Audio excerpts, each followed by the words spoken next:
G-Mineo. G-Mineo. G-Mineo.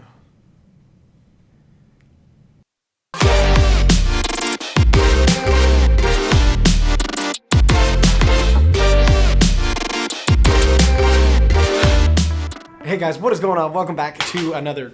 Oh, wow. They put a desk here.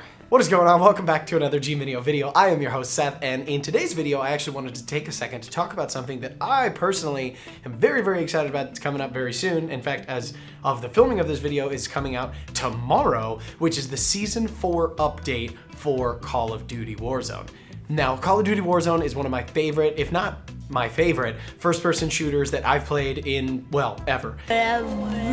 But it's a fantastic game. I absolutely love it. It's so much fun. I love hopping onto Warzone, jumping into Verdansk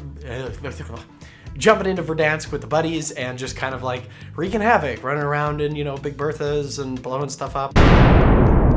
And in honor of Season 4 coming out tomorrow, I wanted to take a second to talk about the things that I'm sort of most excited for in terms of this Season 4 update for Verdansk 84. I think one of the things that I'm looking forward to the most is the next live event. So the last live event that I sort of participated in, that I was there for, was the nuke event that brought us from modern day Verdansk back to Verdansk 84 and sort of the reversal of time and all of that stuff. I actually watched Courage, Nick Merckx, Tim the Tatman, and Cloaksy all sort of do the live event and win and be the ones to sort of nuke Verdansk and save it from the zombie infestation. But in this newest live event called Groundfall, basically what we see from the gameplay trailer is that Jackal, this awesome new sort of operator, has sort of captured a scientist and had him bring satellites down from space to crash into Verdansk. So the live event and part of the objectives that are driven by this sort of live event are us sort of going and capturing the satellites or going to the satellite sites, performing objectives to get, you know, in-game rewards like new skins and blueprints and things like that, and just give us an opportunity to sort of pursue a different objective within the map of Verdansk. The new reward is an epic blueprint that is supposed to be out of this world that I'm kind of super excited about. I wonder if it's going to be a blueprint for one of the new guns that they've mentioned in the release, or if it's going to be a blueprint for a familiar gun that we're all know and love. But the satellites promise to be some really new, interesting sort of points of interest within the map for us to explore. You know, I personally loved the downtown Nakatomi Plaza building. It was so cool. It was like an amazing tactical point from which you could sort of start your game, and obviously the vault and specialist mode and all of that fun stuff, which gave you such a huge advantage at the beginning of the game over other players with all the money that you could get and all the perks and things like that. So very, very interested to see how the satellites kind of work out, and if there's going to be something similar. Is specialist mode going to continue through that? I don't see how they do that necessarily, but I mean, maybe it'll be something really cool, something entirely different that we haven't seen before. But either way, always excited to see new things drop into the map of Verdansk. I've been wanting a brand new map, like a totally, not just a reimagined Verdansk, but a totally new map for a long time now, which I haven't gotten yet. But nevertheless, it's really fun to see sort of the map reimagined and get those new POIs and sort of explore new spaces and things like that. So very, very excited for the new map update. Another update coming to Warzone is the new fast travel system, which is the red doors. And I don't know, I'm not sure what to think about this one, because the fast travel system that they implemented with the subway was bad. No one used it. It was kind of clunky. It was like glitchy. Like, there was a bunch of ways that you could kind of exploit it. And so I'm not too sure about this. I'm like, if it works out and they can execute it well mechanically and everything, then it should be pretty neat. Like, I mean, being able to like step into a doorway and teleport across the map, especially if it's in a sort of predictable way where you can use it in a way that's super tactical. But I also wonder if it's not going to be like a place for campers to just hang out. Like, imagine, you know, you get in the red door and you're all excited and you vanish across the map, and then you walk in a room with 96 bouncing betties and 4 guys just aiming down sights, pre-aiming the doorway, and then you just get fucking blasted. I mean, that's kind of what it sounds like it might turn into, but I don't know. I mean, let me know what you guys think. Did you guys like the subway system in season whatever it was, where, you know, you could travel using the subways? Again, I never really used it. Wasn't a big fan. It felt like at large the community was just kind of disappointed with it. So let me know what you guys think and whether or not you think this new thing, these red doors, are going to work. They're also coming out with a new gulag for this season, which I'm pretty excited about. It looks like it's going to be like a plywood mock-up of the... what's it called?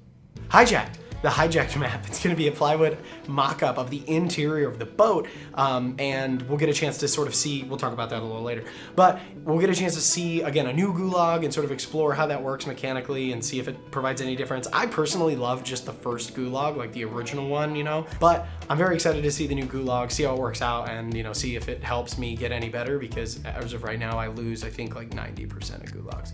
Also, another way to travel across the map that they're introducing in this Season 4 update is the new dirt bike, which is super freaking cool. I love the ATVs. They're saying that the dirt bike is actually gonna be like the fastest vehicle available in the game, at least on the ground. I think the chopper is still gonna be faster, obviously in the air, and the chopper is, you know, the king. But a new dirt bike that's super mobile, that's like way easier to maneuver and things around like that. It's supposed to be able to be, again, super fast. So really new, interesting ways to sort of get across the map coming in this Season 4 update between the dirt bike, which again, I'm pumped for, and the red door sort of instant transport mechanic that they're supposed to introduce. So really excited to see how that sort of changes the game itself and the execution of it. Time will tell, but let me know what you guys think. Are you excited for the dirt bike? Are you not? Are you on the fence? Are you indifferent? Let me know in the comments below. Also new, operators. We got a couple that are coming, but the one that I'm most excited for is Jackal, because he just looks metal as, you know what I mean? Like, he's got that metal face mask, and he also killed that dude in the trailer in the first place with the crazy eyes. He's got crazy eyes. But super cool. He looks to be a promising guy. It looks like he has some really cool finishing moves that they either were just showing off or hopefully that we're gonna get to see in the actual gameplay. So very, very excited for Jackal, as well as all the other new operators, but mostly for Jackal. And of course, one of the most exciting things that's happening, we're gonna have 4 new guns coming to Warzone.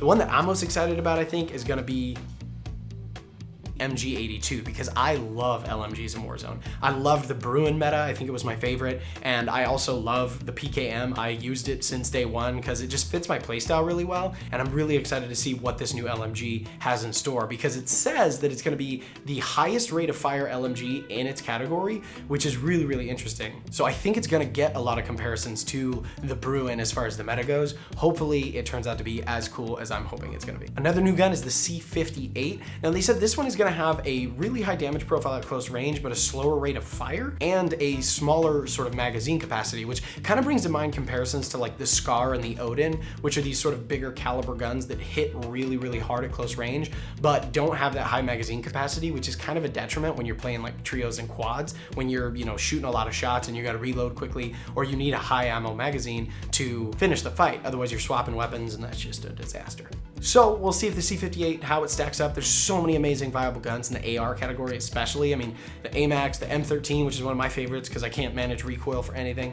But there's a lot of amazing ARs in the meta already, so I'm curious to see how this one stacks up. Let me know what you guys think. Is it gonna work? Is it gonna be bad? I don't know. And one that I don't get how it's gonna work, I mean, but it just sounds cool, is the nail gun. So this one's gonna be like high damage, slow rate of fire, which is weird for an SMG in the first place, but high damage, slow rate of fire SMG that's really effective in very close ranges. So I mean, I don't know, it almost feels like it's gonna be like a shotgun in a way. I don't know, I'm curious to see what this works out to. I mean, it sounds dope. Who knows if it's gonna be awesome or be terrible, but I'm excited to find out. We also have the OTS-9, which is, again, interesting. They're promising a new submachine gun that has a low magazine capacity, only 20 rounds, that's supposed to be really, really effective at close range and have a lot of high stopping power. So maybe kind of like the MP5, I don't know, like a slightly stronger but lower ammunition version of the MP5. I mean, the thing about SMGs that makes them viable is they have those higher magazine capacities and they're so effective in those short range battles. But I mean, 20 rounds is not gonna get you very far, especially again, if you're playing trios or quads or anything like that, where you need a lot of bullets to be able to take on multiple opponents at once. So kind of curious to see what this one has in store. Probably is all gonna depend on the attachments that are available to it, but looks super awesome. And of course, I'm gonna try it and figure it out. And finally, this isn't really a gun, but a mace. They're gonna give us a mace. I'm not a big melee guy in Warzone, but holy shit, talk about medieval, right? Like, mace. Bam! Yes! Also, we have an objective-based mode coming to Verdansk, which is payload. It sounds like you're gonna drop in with like 40 players and have to escort a caravan of things across the map. Again, not sure how this one's gonna work out, but super cool, and I'm curious to say the least about whether or not people are gonna enjoy it. I mean, what do you guys think? I'd love to hear your comments down below. Are you gonna like it? Are you gonna try it? Are you even gonna bother? I don't know. And some updates coming to multiplayer that are kind of cool is there's gonna be 4 new maps. Hijacked, which I already mentioned a little bit earlier, is the boat map from Black Ops 2 that was super fun, and looking forward to giving that a try. We've also got Amsterdam, which is only gonna be, I think, available for 2v2 modes and like gunfight. We also have Rush, which is the paintball themed map, which I mean, like, obviously wouldn't work in real life, you know, inflatable targets, metal balloons, metal bullets, but it's awesome. I'm excited to see it. It looks really cool. And finally, we have Lateral, which is going to be available in 6 vs 6 and 12 vs 12 modes in multiplayer, which is the sort of desert themed map in Algeria. Looks super exciting, and very excited to, again, kind of try that out, use it to grind out guns and things like that, upgrade those new guns we were talking about earlier, and just overall kind of see how things shake out. But that's it for me, guys. That's what I'm most excited about in this Season 4 update that is coming tomorrow on June 17th. I would love to hear what you guys are most excited about. If any of this appealed to you, you can check out the full update and all of the little details like the prestige levels and the size of the updates, because God knows we love our massive Warzone updates. But you can see all of that at the link in the description with the full sort of release of every little bit. But that is it for me. For the meantime, guys, thank you so much for listening, and I will catch you in the next one. Bye, guys. Oh shit, I forgot. Game it till you make it. See ya.